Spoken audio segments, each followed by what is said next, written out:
చదువుతో పాటు క్రీడల్లో కూడా రాణించాలని Adilabad Congress party assembly incharge Kandi Srinivasa Reddy ఆకాంక్షించారు.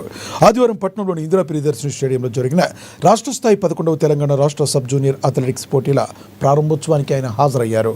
జిల్లా అథ్లెటిక్స్ అసోసియేషన్ అధ్యక్షులు అడ్డి భోజారెడ్డి ఆయనకు పుష్పగుచ్చాన్ని ఇచ్చి స్వాగతం పలికారు. విద్యార్థులు ఆత్మవిశ్వాసంతో ముందడుగు వేయాలని కంది శ్రీనివాసరెడ్డి కోరారు. రాష్ట్ర స్థాయిలో మంచి ప్రతిభ కనబరిచి జాతీయ స్థాయిలోనూ రాణించాలని ఆకాంక్షించారు. అనంతరం ప్రజాప్రతినిధులు అధికారులతో కలిసి క్రీడా పతాకాన్ని ఆవిష్కరించారు. 33 జిల్లాల్లో నుండి వచ్చిన విద్యార్థుల మార్చ్ ఫాస్ట్ ని సాంస్కృతిక ప్రదర్శనను ఆయన తిలకించారు. ఆదిలాబాద్ పట్టణంలో జరగడం చాలా సంతోషంగా ఉంది. ఆదిలాబాద్ డిస్ట్రిక్ట్ అథ్లెటిక్ అసోసియేషన్ కి నేను ధన్యవాదాలు, కంగ్రాచులేషన్స్, అభినందనలు తెలియజేస్తా ఉన్నా. అడ్డి భోజారెడ్డి గారు గత 15 రోజుల నుంచి బాగా కష్టపడతా ఉన్నారు. వాళ్ళ కార్యవర్గంతా కూడా సెక్రటరీ రాజేష్ గారు, సారంగపాణి గారు, ఏడి రెడ్డి గారు అందరికీ కూడా అభినందనలు. ఈ స్టేడియం అభివృద్ధి కోసం తప్పకుండా ఈరోజు మన జిల్లా ఇన్ఛార్జి మంత్రి జూపల్లి కృష్ణారావు గారి సహకారంతో ముఖ్యమంత్రి గారి దృష్టికి తీసుకెళ్లి, మన ప్రియతమ నాయకుడు రేవంత్ రెడ్డి గారి దృష్టికి తీసుకెళ్లి ఈ స్టేడియం అభివృద్ధికి బ్రహ్మాండంగా కష్టపడుతుంది ఈ సందర్భంగా అందరికీ తెలియజేస్తా ఉన్నాను.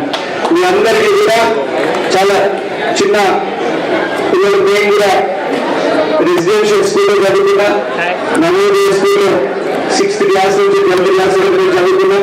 అక్కడనే బ్రహ్మాండంగా చదువుతో పాటు స్పోర్ట్స్ క్రీడలలో ప్రావీణ్యం పెంచుకున్నాం.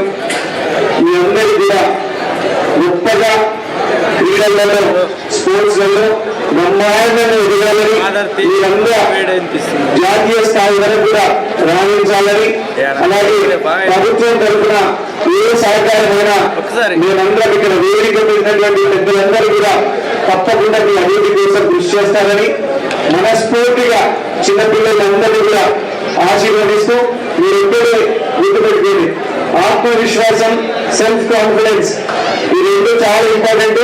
చదువుతో పాటుగా చదువులతో క్రీడలలో కూడా బాగా రాణించాలి.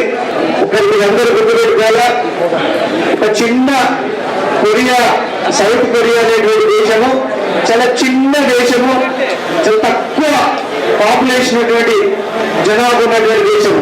ఆ దేశానికి 20కి పైగా గోల్డ్ మెడల్స్ వస్తుంటే ఒలింపిక్స్ లో 140 కోట్ల జనాభా ఉన్నటువంటి మన దేశానికి ఎందుకు గోల్డ్ మెడల్స్ రావట్లేదు అనేది ఒక ప్రశ్న. కానీ కాలం మారింది.